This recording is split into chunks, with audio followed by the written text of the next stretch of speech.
Hello everyone and welcome to another GT Sport strategy guide for this week's daily race C. Now this week's race is an old favourite of Polyphony Digital's. It is Group 1 cars at Le Mans and we have 5 laps.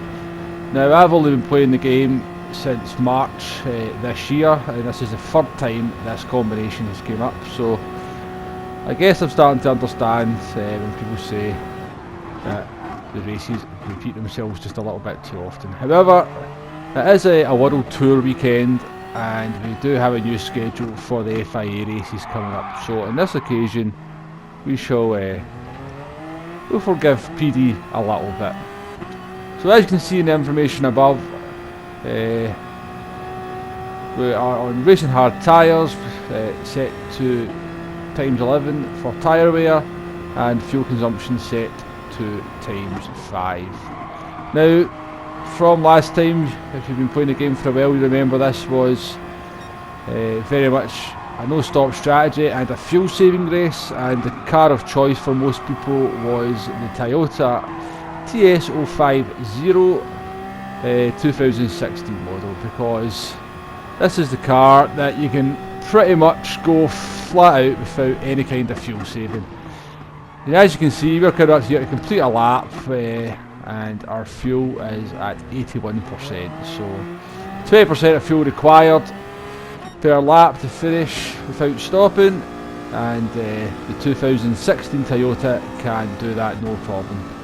So a little bit of a we'll change here to 2011 Toyota. And as you can see, we come up to complete the first lap. Our fuel is at 80%, so this is another car that can do the no-stop, although a bit more short shifting required. We'll just take a quick look at all the sort of modern LMP1 cars here. This is the 2016 Audi. You can already see our fuel's at 77%, even with some short shifting over the lap. So you will be able to get to the end short shifting, but I don't think you can be competitive. And we'll move on to the 2011 Audi. It's not a hybrid, but still classed as one of the modern day LMP1 cars. Again, it's a similar story to a 2016 car. We're already, even with short shifting, we're 5% fuel down over one lap. It's going to be very hard to make that up. And finally, we'll take a look at the Porsche 919 2016. And again, this car is a similar story to the two Audis. Still got a little bit of the lap to go, and we're already at 78%. We're looking to get to complete the lap with 80% fuel. So in my opinion, out of the modern LMP1 cars, and I never tested the Nissan because it's hopeless, the two Toyotas are the cars to choose if you're going for the no-stop. Now, when we last ran this race, the no-stop really was the only option because of how long the pit stops took. However, with the recent update 1.43, the pit stops have been massively reduced, so I thought it'd be worth testing just to see how much a pit stop would cost. So we're in the 2016 Audi here. As you can see, as we come to the end of lap 3, we're about 11% down on fuel, what we need to do a no-stop, and even this is with a little bit of short shifting. So we're coming into the pit entrance here, and it's a very, very tricky pit entry. You actually have to brake just about on the same point as you would if you were taking the chicane. So racing hard tyres chosen there, and we're about 0.9 of a lap short, so we're going to put on about 20% worth of fuel here. Tyres are on, fuel is going in, and out we go. And you can see the lap time there is a 3:41.3, so we've lost about, if we were doing similar lap times to what we've done, we've lost about 15.5 seconds on our in lap there. However, you don't get the full kind of picture of how much you'll lose on a pit stop until you do an out lap. So this is us coming to the end of the out lap. The information is already up on the screen. You actually gain 3.5 seconds on your out lap.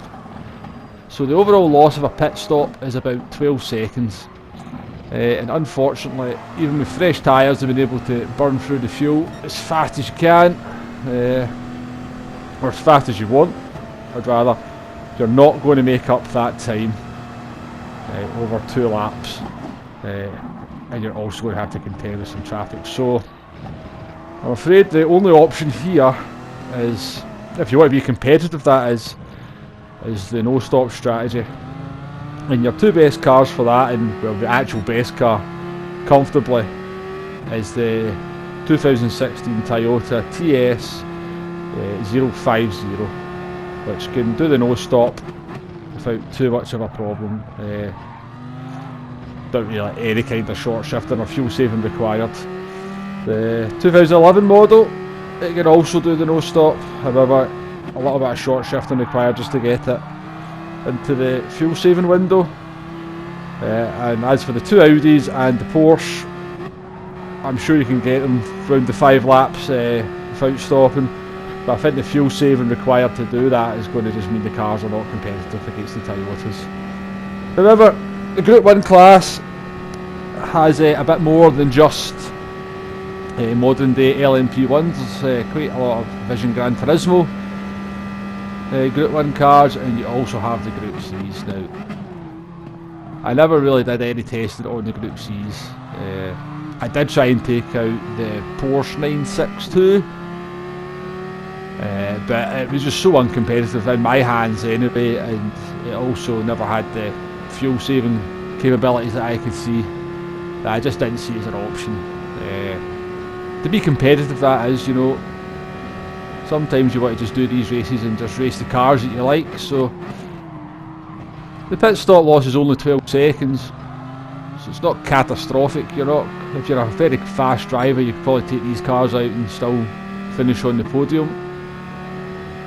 However, one car that is competitive this car we're now on board, which is the Dodge SRT Tomahawk Group 1. Now this is my absolute favourite car in Group 1. It's a really nice car to drive. Handles superb. It's an MR layout, so it is a handling layout, but it's just very good on the tyres as well. For this race, if you set the brake balance to 1, your front and rear tyres should wear out very evenly. And as a little added bonus, it can also do the no-stop with a little bit of fuel saving. Now, my tactic to get it around the 5 laps is to, where you can actually rev the engine out for the majority of in the twisty bits, but once you get to the straights, from gears 4 to 7, just shift on the halfway point, and that should just be enough fuel saving to get the 5 laps in. Reasonably comfortable. Coming into this section here, this car's absolute joy, so it is. It's full throttle round this corner, it's full throttle round there.